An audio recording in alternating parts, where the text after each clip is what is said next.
Well, thank you everybody for joining us today. I really appreciate it. This is our first Keeping It Real webinar, and it's all about keeping it real in the digital universe that we are all living in. Really excited to have some amazing guests with us. First of all, Sheri Lynch from Bob and Sheri. Sheri, so incredibly nice for you to participate. Your career has just it's so impressive. Over 70 affiliates, Bob and Sheri show are now on, syndicated all throughout the country. So really happy to have you here. The legendary Peter Smyth, Peter literally started as an AE at ROR and worked his way up all the way to the CEO of Greater Media and was incredibly instrumental, but led the entire sale process to Beasley and led that sale that went for $240 million, and just an incredibly bright businessman and very, very talented broadcaster.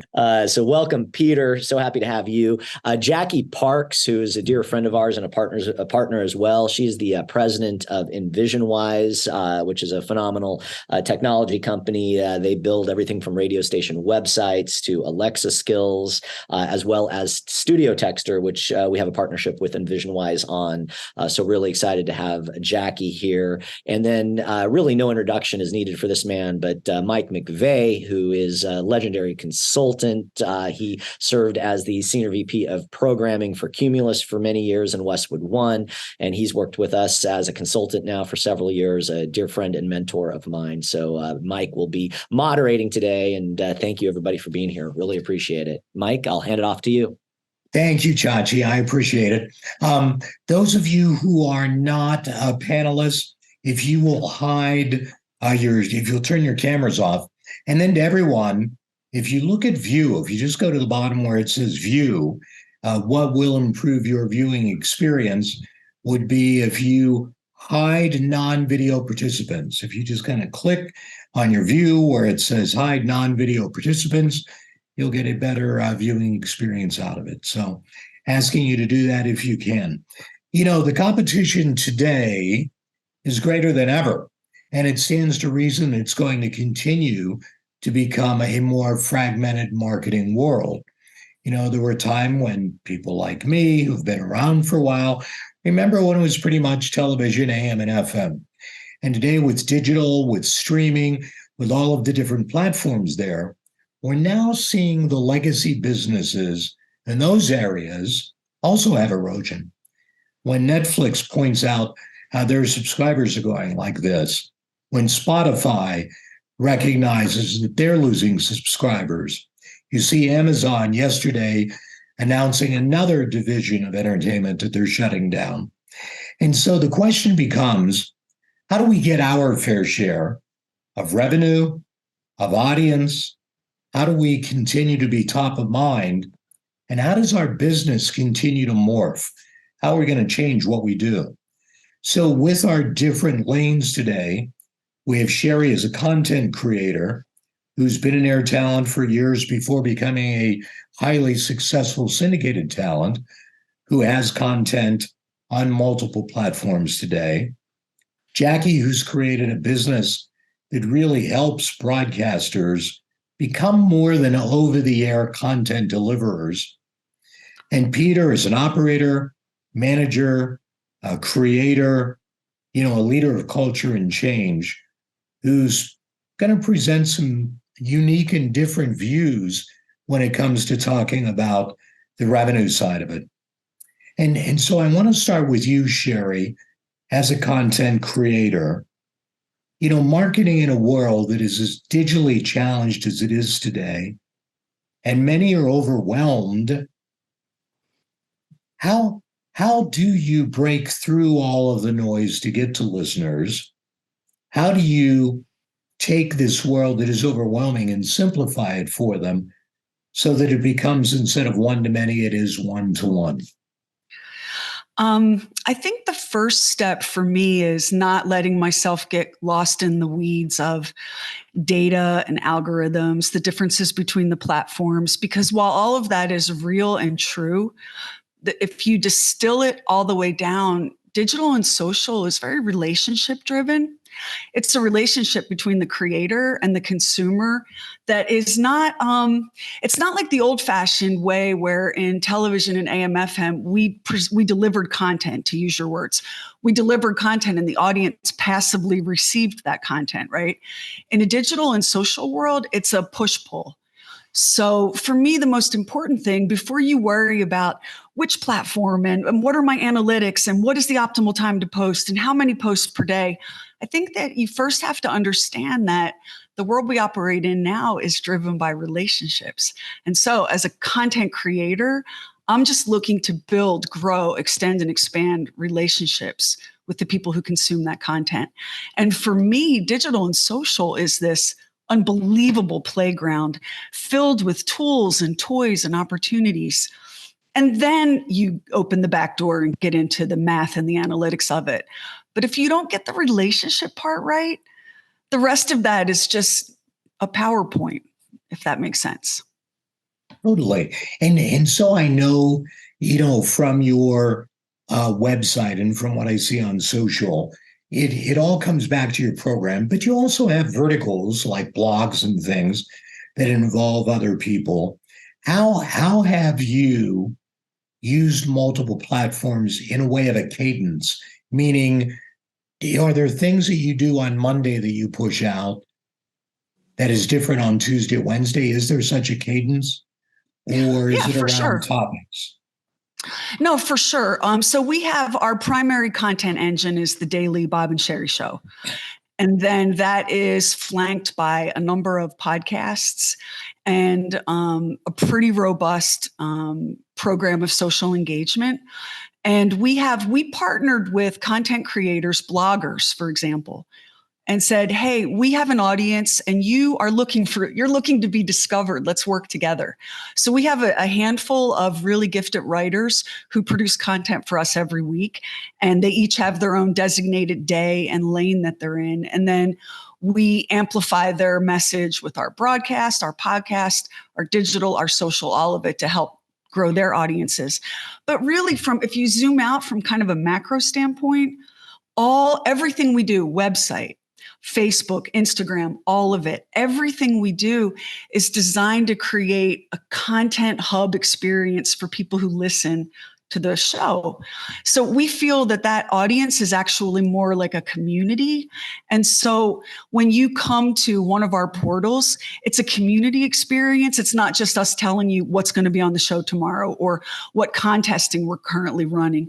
We're here to deliver that engagement, that experience. And there's nothing more fun than watching those listeners not just connect with our brand, but with each other.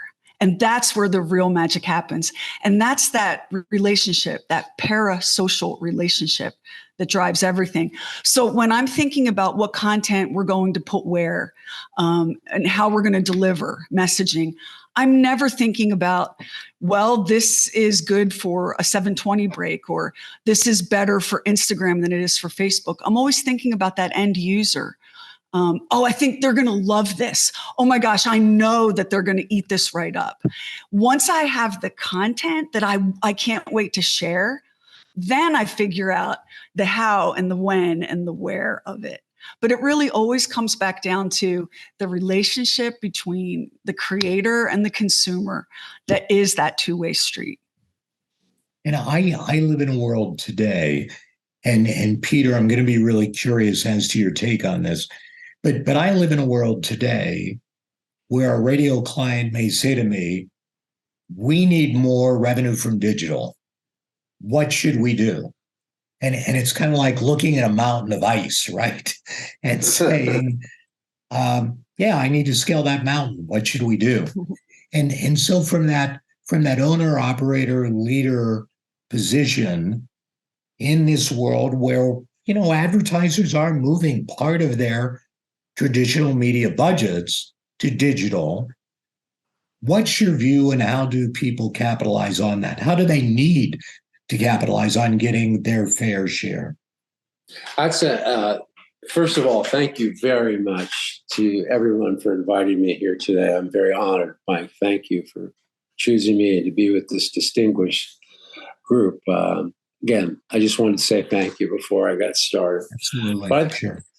But I think that's an excellent question. And it's something that when we were still had greater media, one of the big things happened, Sheri was talking earlier before we got on this about cell phones and things like that. In 2007, the world really changed because that's when you had the introduction of the smartphone. And then people had the ability to access more content and more data.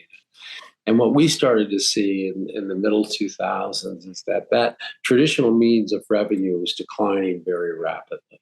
It was just starting to go down. And what is we as a company were going to do about that? Because we were in the media business. And what we started to do is figure out that we had to be a multidimensional company. And everybody throws that word around. I'm going to be a multidimensional media company. I'm going to do all that. But what does that really mean? What does multidimensional mean? And what we had to do is reach out and find partners that we could work with and that we could connect with our customers on a one-to-one basis. And we started to work with the Ford Motor Company in Detroit on projects. And we started to work with people like Fred Jacobs and his whole app company and did different things there. And we worked with Ruth Pesloff on developing a good sustaining email program.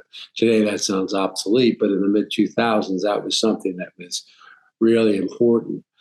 And then, as we started to invest more in that, we did the Daily Rush with Preston and Steve in Philadelphia, and we started to get into the video business that we weren't in before. It was all new to us, and we needed to develop, our talent needed to develop, as Sheri is so aptly displayed to people. Our ability to connect one-on-one. When we hired Dave and Chuck in Detroit, we brought them from Canada to Riff. And it was their social skills that really helped people find them. It really was. And I think there's another very, very important thing to talk about here, Mike, if I can interject this. And everybody and this is going to be probably heresy, and I'm probably going to I'm already voted off the island, so what the hell difference does it make? The only person who can get mad at me is Samuel.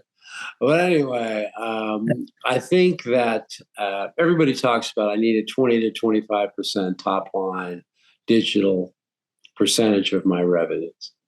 And I always listen to that and I think, yeah, that's really interesting. But what percentage of that 20 to 25% is really profitable to your company? In the digital world, it's very difficult to make money because you have so many outside vendors and things like that siphon off part of those dollars. And my whole thing is I said to our team, and Buzz Knight is joined here today, which is very kind of him. I don't want to trade dollars. The business is expanding. The social and digital world is expanding rapidly.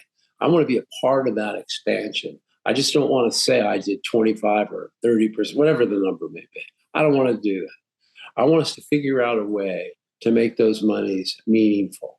I want to make sure that we invest in the studios and the digital and the video components that these entities are going to need, that we challenge talent to do things and not force them to do it. Not say this is the way it's going to be done, no matter if you like it or not. That's not the way to run a business. It's just not. You have to treat people the way you want to be treated.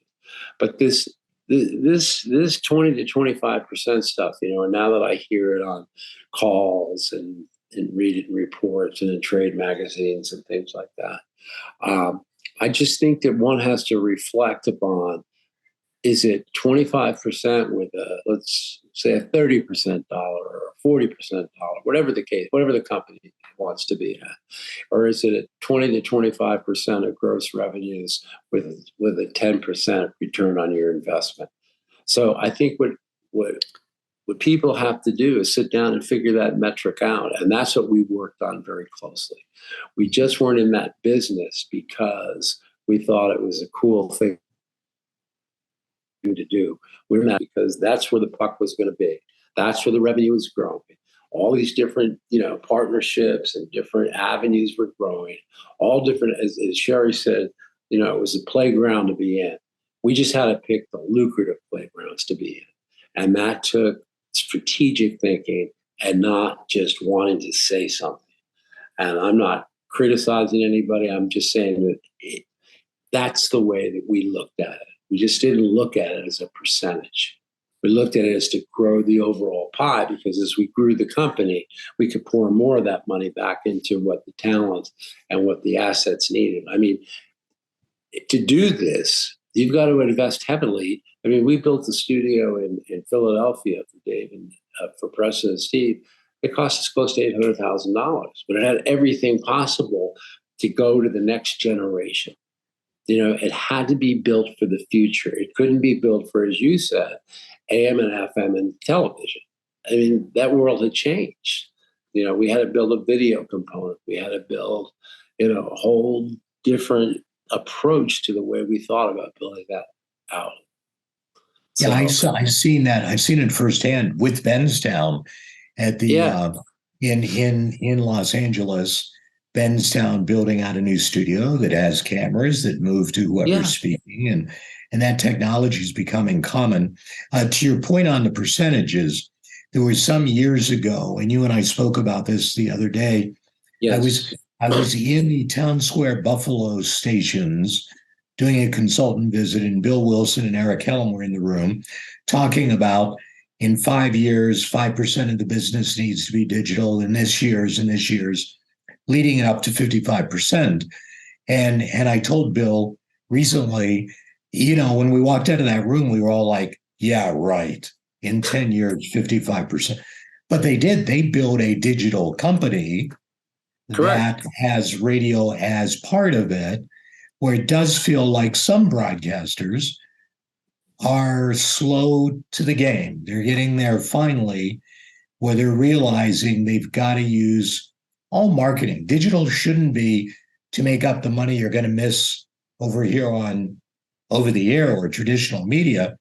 It should be its own thing that adds dollars to the pie. And so, Jackie, with Envisionwise, you have a suite of tools that broadcasters take advantage of. It obviously has to have changed and developed from when you were in-house at stations doing it for them. Mm-hmm. So give us that quick history for a moment. How do you go from, you know, I'm in a radio station and we're trying to use digital to we're using digital. Mm-hmm. It's exploded. We have a lot of different tools to capture revenue. Kind of give me that quick historical journey, if you will. Well, first of all, thanks for having me. I am also grateful to be here with all of you. Thank you. I have been in this a long time. Like 22 years, maybe more. When I first started this business and we got into the radio niche early on, I think there was this big scramble of, well, radio stations weren't sure yet if they really even need websites. I mean, some of them were just getting familiar with the fact that there's that opportunity there. But as time has gone on, then everybody was scrambling to get their online presence and start to utilize social, start to utilize, those opportunities. Initially, I think everybody was trying to figure it out. Where do they fit in? Do they need this? Do they not need this? But now, today, it's like a necessity in order to communicate with your listeners, to keep them up to date 24/7, to be able to provide information to them. I mean, it's almost essential that you have that website, for beyond what you can get across on the air. I mean, you can only say so much in the window of time, but your website can be the hub of information for all of your listeners, for listeners that can't get to you during the daytime. I think the most important thing that I've seen over the years is knowing what is available. Like for stations, even for the DJs, the program directors, they need to know what's available. They need to ask their service provider for some guidance and how to maximize the digital marketing opportunity. On our end, I feel like, I enjoy it. I educate all the time when I talk to people. I'm like, hey, do you know this is available now, or this opportunity is here? Or are you utilizing your website for contesting? that will bring in more traffic, more engagement, opportunity for your advertisers, utilizing all of the different aspects, whether it's Alexa skills or texting. You can reach your audience in a lot of ways. And so, helping over the years, we've helped people transition. Websites have changed. They were built one way and everybody went to this responsive way. And now there's apps integrated and, there's a lot of different things at all different times. And I would say to everybody that's listening today, don't be afraid to engage with your service provider, which is what I am, because there is constantly new opportunities available, and we want to share that with you and help you along the way. It's interesting because you talk about it, and Peter said in 2007 when the smartphone came in, and there are still some radio station websites I go to that I can't see the whole thing on my phone, Yes. Because they've just missed it somehow. Yeah. And so to that, I think we have to look at some of the things we've done in the past. And Sheri, you've probably, I bet I couldn't even count. I bet you can't count the number of remotes you've done in your life, car dealership things, cutting ribbons. Oh God, no. Yeah, you've got one package with you get the card table for this one, but if you spend more, we'll bring the prize wheel. Yeah. And so the question is, do personal appearances still work? Is there a place for them? Are there street level marketing tactics that people should employ, or is that just out now? Well, let me say, I think that as radio professionals, we're really, really lucky. And I know it's been a minute since you've heard anyone in radio described as really, really lucky, but hear me out. Radio is this extraordinary reach medium. It just is. And all the new kids on the block that are chipping away, we have this colossal reach, which gives us this extraordinary advantage for all of the other things that we're doing on the digital or event side, right? Do you know how many podcasters would cut off a thumb to have the opportunity to promote their content into a national, in our case, international microphone every day, just as one example, right? So I think that we shouldn't silo ourselves when we think about our core businesses. We do a lot of digital stuff here. I just finished a digital campaign with a cosmetics company. We clocked a couple million views on a 2-minute video. That's great. But, we had this microphone, this incredible radio footprint, this reach medium, in order to tell people, hey, you should check out what we're doing at bobandsheri.com, or we've posted something on our Facebook we want you to go see. So I think that remembering that we don't have to separate the two is important. Now, as to your question about events, I'm not even going to pretend that I want to go do a remote. I don't think there's any radio talent in America that wants to sit at a card table in front of the T-Mobile store. It has its uses, right? But it's not just that our industry has changed. The audience has changed. The way the audience experiences and engages content and entertainment is very, very different. It was changing, and then COVID put a giant punctuation point on that. And so we need to be responsive to that change. So we do a ton of virtual events where we partner with clients, we bring in listeners, but the meat, the skeleton of the event is virtual. So we just did an event with our movie critic. His name is Lamar. We called it Lamarbecue. And for 90 minutes, we streamed a live cookout, basically, for 36,000 people in the moment. And then we let the video live on our website and social platforms, where it just kept generating views and generating views. And why did that work for the client or for us or for the listeners? Because again, it was listener forward. We weren't building an event to sell meat. We were building an event to entertain an audience. And we were serving meat while we did that. So I don't know if there's a radio station in the country that can fire up the grill and get 36,000 people into a parking lot. There might be. right? But that's not my world. I can't do that in my world.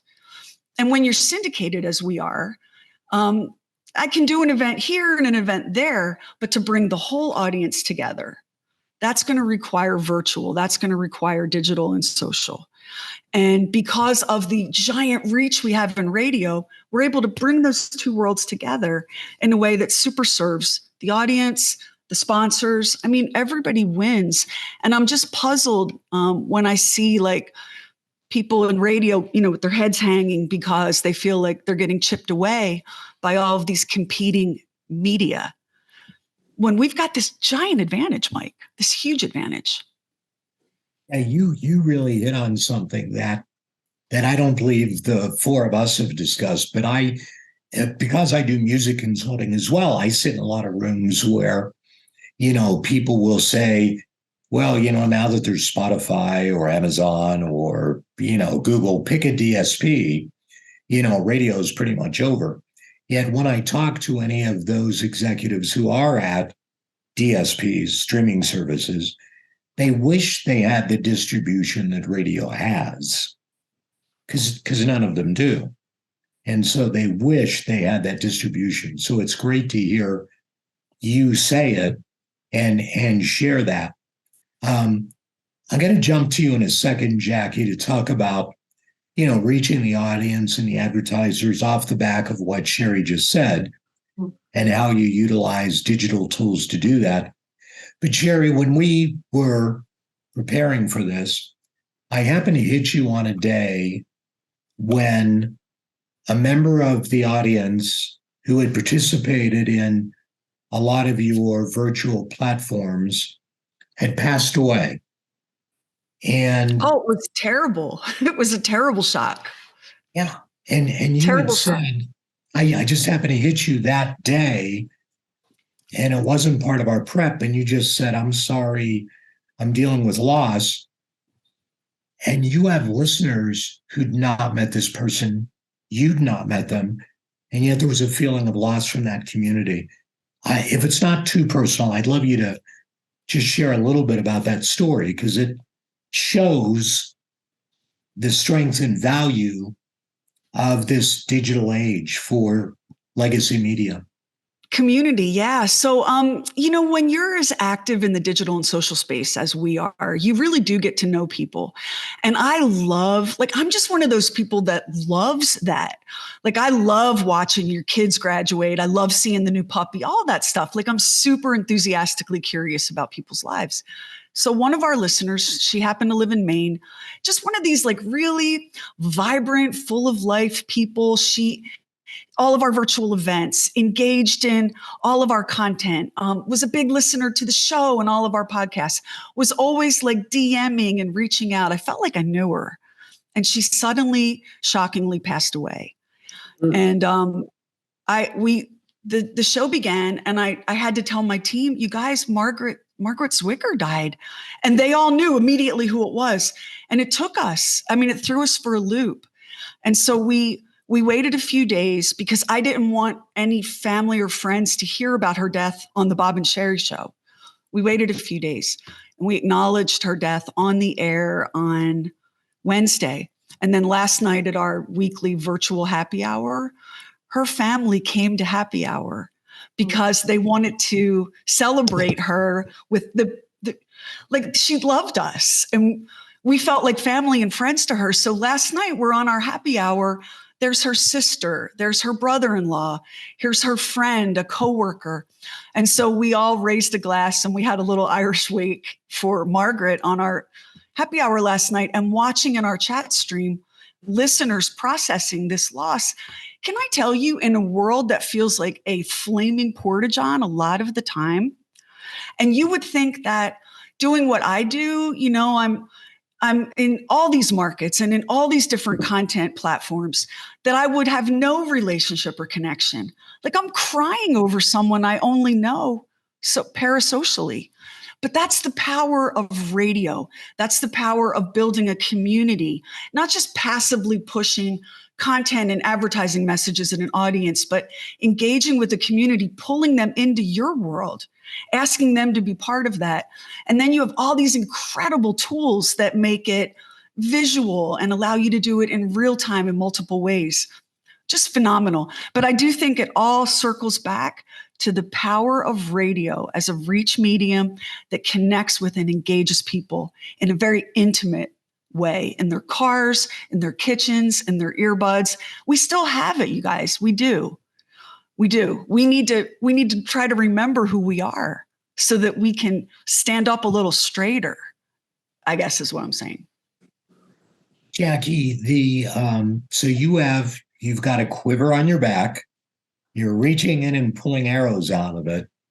What are most broadcasters focused on now of all those different tools? What's getting their attention? What are you finding that people are jumping in and saying, I need more audience? What's the tool?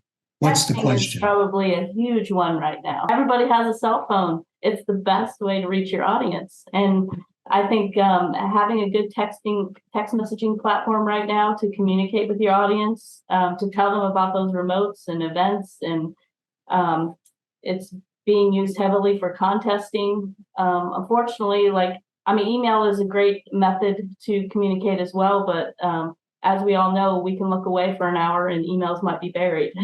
Our phones, we're going to see that alert or that notification that popped up. So having a good text messaging platform is a great way for radio stations to communicate with their audience. And you can build up those clubs. You can use it for your station. You can use it for your advertisers. They can piggyback off of what you've started. We have seen our clients use our texting platform and carry their advertisers with that. They're making, a blast with their listeners and sponsoring that opportunity. So, yeah, I think that's the number one thing right now is the texting platform. It's a great way to communicate. The website, you asked me, Mike, a few minutes ago about 10 years ago versus now. Everybody was scrambling to get these websites, and then some people weren't really sure what to do with them. They were just using it as added value. Maybe those advertisers were just there. But now it's become essential. That's a value to your advertisers. The radio stations are driving that traffic every day, all day. They have the power of the community. It's like a little empire there online. So your advertisers can piggyback off of that. And not just giving it away. Stations shouldn't give their presence, service that's being paid to providers like me. They shouldn't give that away for free to their advertisers. They should embrace that opportunity. And they can do it more than they can get creative with it. So, for example, we see stations do photo contests. Halloween is coming. One of the exciting things we see on a lot of radio stations, they do photo contests for coolest Halloween costume or cutest pumpkin or something like that. And they'll engage with the audience and let them send in photos. And you can do this with texting too. You can send in photos to the radio station and then turn around and put those on your website and let the audience vote. Those listeners become your advertisers themselves, and you can sponsor that, around the website. So knowing your opportunities, knowing what's available, ask again. I'm going to sound like a broken record, but asking your service provider for guidance. That's what we're here for. To help everybody get the best out of what's available in this crazy digital world. And some, don't be afraid. It doesn't have to be as complicated as you might think. It might just be a matter of understanding what you have in front of you, and that's what companies like us are here to help guide the way. And if we don't know it, we'll point you in the right direction. Yeah, I like how, what digital has done. We used to all have the telephone, the request line, Mm-hmm. which most of us put on hold, Mm-hmm. but we had the request line. And so it was a way to communicate with people. Digital has really allowed us to do that. Texting particularly, if you have a radio station that's targeting people 35 and younger, they would rather text than talk to you Absolutely. any day of the week. Peter, you build a great culture at Greater Media. And so I guess the question becomes, what are the tenets and tactics of building a culture in a world where today not everybody has to be at the radio station every day? People can be in different cities. How do you do what you did in the past, but do it today? First of all, you never ask somebody to do something that you wouldn't do. And I think that that's very important. And I think that you have to lead by example. And when the financial crisis hit, we had stations in Detroit, and I went to Detroit every week. And I sat with the people in their cubicles, and I talked to them about what it was like for their neighbor to be laid off, or their husband to be laid off, or it was just a mess what was going on there. And I used to say to them, I want you to believe that I believe this will get better.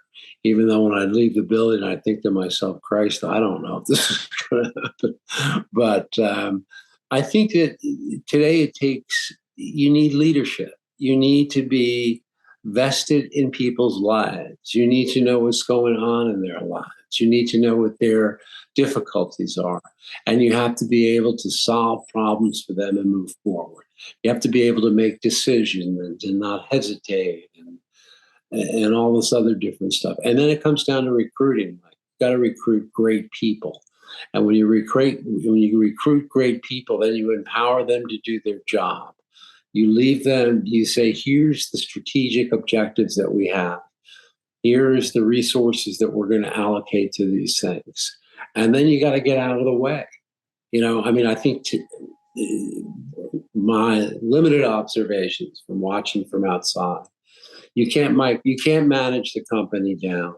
You got to manage the company up from the bottom. And you've got to understand what each and everyone's responsibility is. And you have to empower them to do those jobs and get out of the way, especially today. When you deal in the digital social environment in that world, that's a one-on-one contact. And you have to be able to give them the flexibility to go do those things. And when you empower people to do their jobs or feel good about what they're doing, no matter how dire the situation may be, you've got to make sure that they feel good about the environment they're in, that their company is winning, that the people who are running it believe in them and are going to support them and are going to stand by them. I think that that's far more important than any other, mission statement or memo that you get or things like that. It can't be top down. You just can't jam things down people's throats. It doesn't work.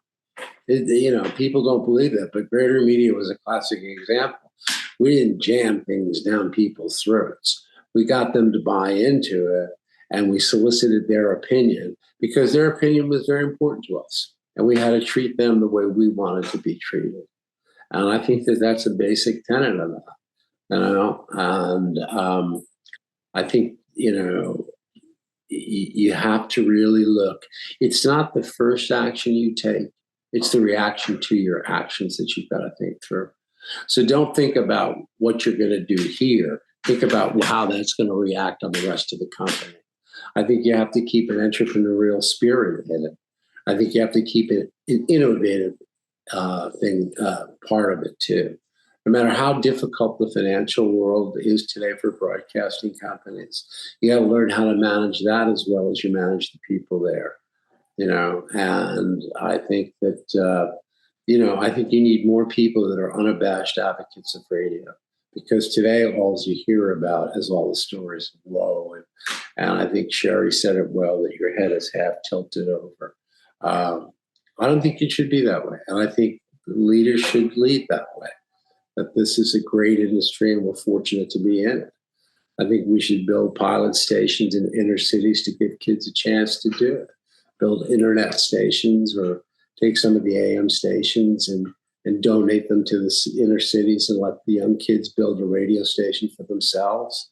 I mean, we've got to think outside of the box. I mean, you've got to replace all these towns, and we're not doing it.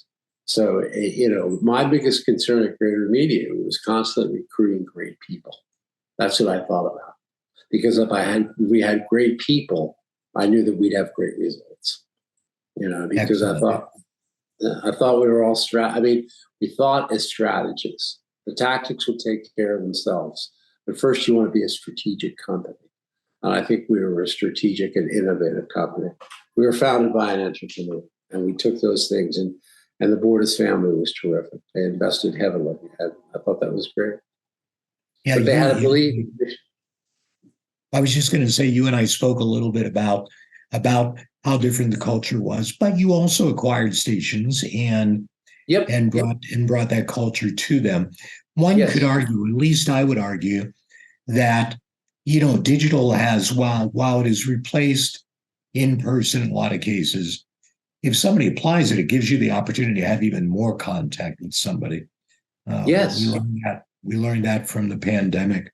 If anyone has questions, the chat is here, and you can certainly put a question in the chat. We'll get to those in a moment. I would like to get from each of you kind of a Hall of Fame marketing or promotions story. That one thing that you would say this belongs in the Promotion and Marketing Hall of Fame. And Jackie, why don't I start with you? What do you have that would be in your Promotion Hall of Fame? Well, I have two, but I'll be quick. One of them, so sometimes I get phone calls and people are inquiring about websites or other digital tools that we have, Alexa skills and texting, and they're uncertain. They're uncertain about spending, that money to get that service. However, I usually end up telling everybody with a little leap of faith, you're going to make your money back. I had one station in Ohio. He was interested and he called me. It was a couple of years. We had a conversation going for a couple of years, and he was hesitant about jumping on board and spending his monthly fee for his website service. I told him, I was like, take this leap of faith. I'm going to provide you and your sales team tools that will help you generate revenue. We're going to give you ideas to bring traffic to your website so that you can get those advertisers. Anyway, finally took the leap of faith, and he started making thousands of dollars off of his digital tools, and he couldn't get enough of it. He kept calling, we kept providing new ideas, and that's what we love. We get very excited about. It's rewarding for us to help someone who's never made a dollar on their digital tools to making a lot of money on their digital tools for their station. So that's what we like to do. We like to help everybody, get the most out of that and give them ideas and encouragement and how to do that. The other one, recently, within the last year or so, we had a station, Cola FM out of San Bernardino. They came on board with our studio texting platform, and they have been crushing it. They do contests. I just looked today or yesterday. They did 7 contests yesterday. They do them about every other hour. They do this listen to text promotions for different things in their community. They set up contest templates. It's really easy for them and their DJs to make announcements, and then they can pick winners easily from that. They are replying to incoming messages, so they have that direct communication with their listeners, in that engagement way. And yeah, I think they're very successful. You can tune into their station and listen to their contest. It's happening this afternoon, by the way. I just looked on the next one, but it's fun, and I really enjoy the space that I'm in and helping DJs and show hosts and owners and managers doing what they do and try to get the best bang for their buck. Excellent. Sheri, how about you? Hall of Fame marketing, promotion, what would you share? There are 2 things that stand out for me. We're really big on live virtual events. My favorite is our live backyard wrestling, which is just like it sounds. Like this guy has an actual wrestling ring, like men in sparkly breeches slamming each other's heads into the ring in his backyard. Concessions, a band, it's insane. And I got to do live ringside play-by-play of this backyard wrestling. We had tens of thousands of people hanging out with us for hours. It was a blast. But strangely enough, our biggest marketing home run is in our publishing division, where we put out a book called Cooking with Cats, which was a cookbook for cat lovers, human recipes. But we put out a nationwide call to our audience: send us a picture of your cats going buck wild in the kitchen.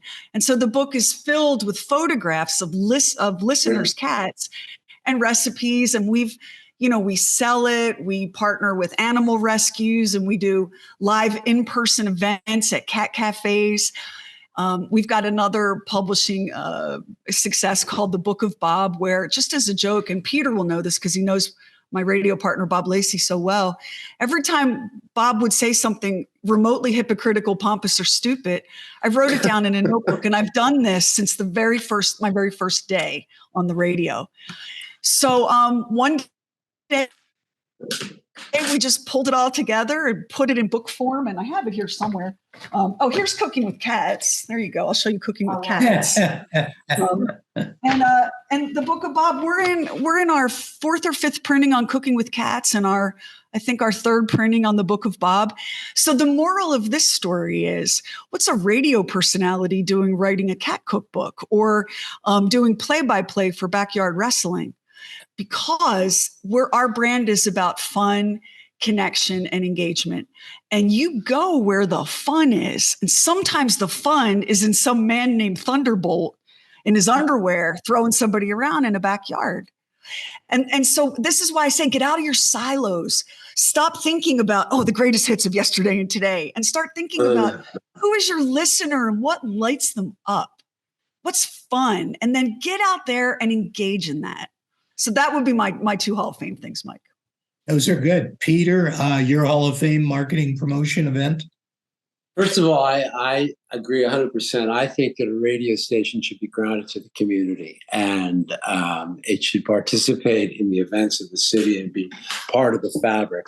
One of our Hall of Fame things that I'm very proud of is the Preston and Steve Camp Out for Hunger, which happens in a park in Philadelphia that we've done every single year. And it raises 28, I think there are about 28 18-wheel trucks that we fill with food and supply food banks all across the country. And they broadcast live for a week during Thanksgiving. And it's just an unbelievable event. And it's turned into something that has really morphed into more than what it is today. And I'm glad that the Beasleys kept that going, because it is such a wonderful thing to do.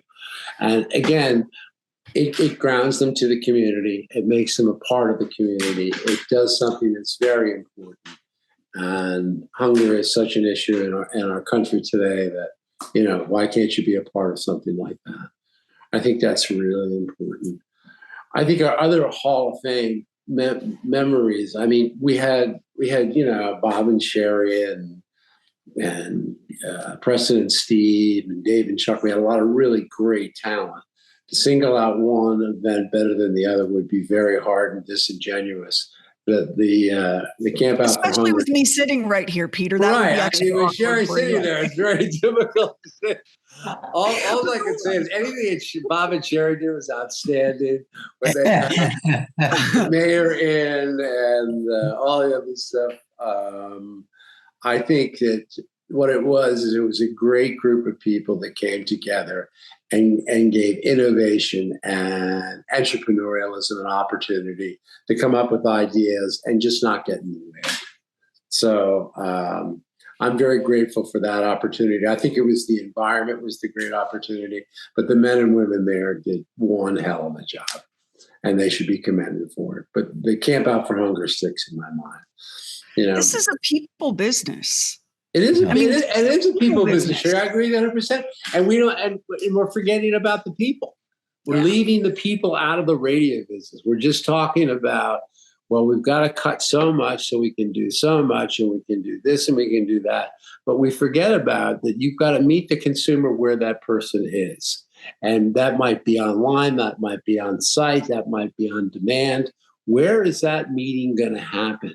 And the individual talent like yourself and Jackie have to be prepared to meet them there.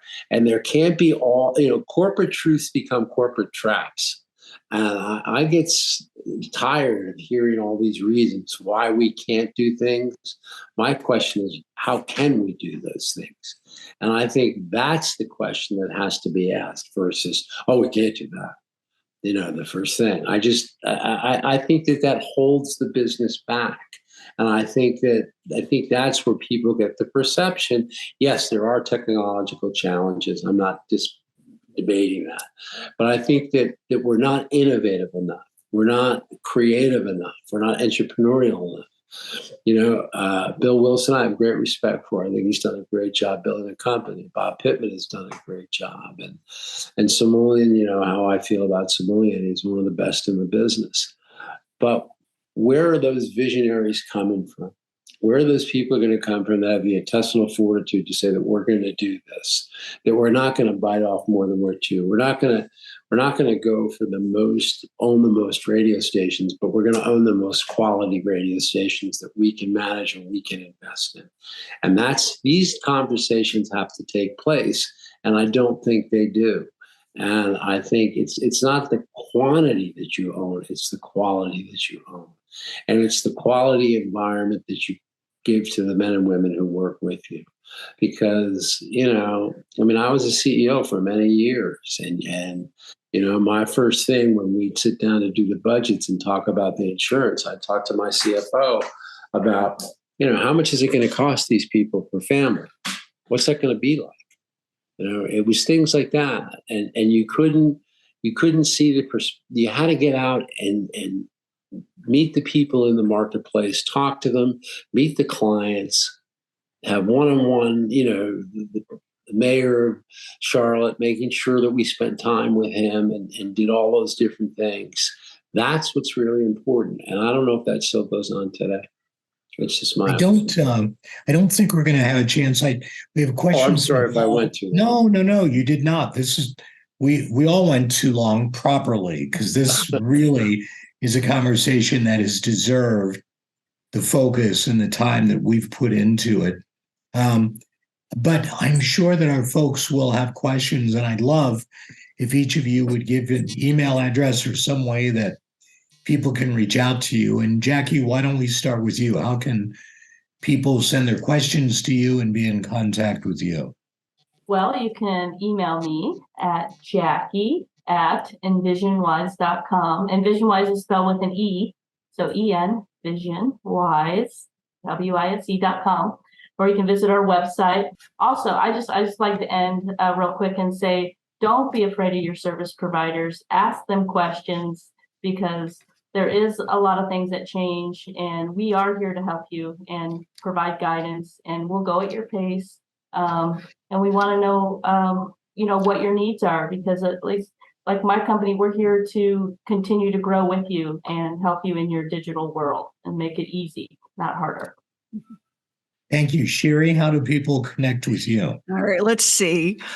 Sheri at bobandsheri.com is the easiest. SHERI at BOBANDSHERI.com. And I'll echo something Jackie just said, except don't be afraid to experiment and get it wrong. Don't be afraid to try something and it worked a little bit, didn't go exactly as you hoped, but take the parts that did work and throw that into your next experiment. We are a little paralyzed. We are paralyzed by terror of losing our jobs in radio, right? We're paralyzed by what's happening with all these competing media, and that paralysis, we're frozen in the headlights. And we think that the only way forward is to figure out the right idea and then nail it. But the truth is that innovation and entrepreneurial behavior comes from a step forward, a step back, an experiment that goes great, one that doesn't work so well. And over time, you kind of figure out your own toolkit. So don't be afraid to try something and fail. And Peter, email address for you? Smyth, SMYTH @gmail.com. And I am very simply Mike McVay, MikeMcVay at McVaymedia.com. Thank you to Benztown. Thank you, Envisionwise, Jackie, Sheri, Peter, for joining us and giving us not only your time, but your wisdom. And thank you for participating and watching us. Bye-bye. Bye. Bye.